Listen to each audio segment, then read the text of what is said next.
After you did that big ass jump with Bierman, didn't you win that race the next weekend? Yeah, and it's funny because Tyler, he was doing an interview with Red Bull, and he's like, mark my words, you know, he's probably going to be on the podium, or he may have even said he's probably going to win. You're going to win this weekend. Yeah, and then sure enough, I mean, I went to the race not really thinking about what jump I did, but it's just funny how it works out that way, right? Like, what is it? Is it loosening the nerves? Is it getting you feeling like more comfortable on a bike? What do you think it is? Just having fun again, like just I don't know. It's just something. Yeah, it just clicks.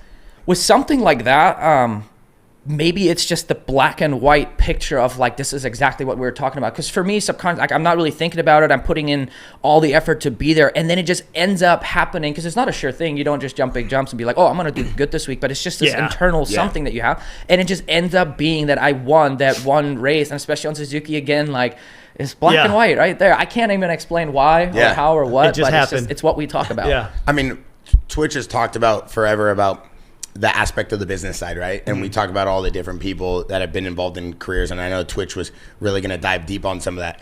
But you have been an athlete and a competitor for so long. And, you know, I've known you for a few years, but now being able to like watch you in person, like at A1, like the game is at a whole new level this year. The season is incredible. The racing is incredible. You guys are all incredible with the talent that's out there. Does it feel like this is a different year for you, for the competition, for the sport in general?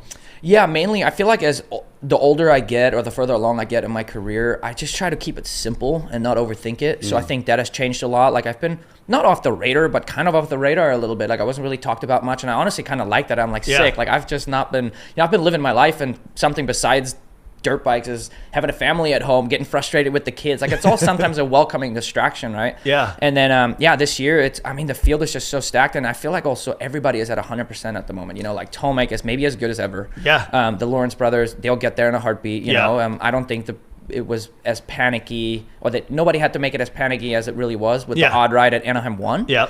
But then, you know, Anderson, I think everybody, Chase, everybody's firing on all cylinders. Webb looks good this year. Like everyone's riding good this 100%. year. 100%. So starts, and there's just so much, you know, nobody wants to give anybody a present, you know, so it's just hard racing. And it's just brutal. You can feel it. Like, feel it in a sense of everybody's in tune with whatever they're doing. Mm-hmm. And I think that's why we see this great racing right now. There's just, the level has been pushed, and everybody tries to follow whoever is the best at this very moment, right? That's why we put in the work. And like,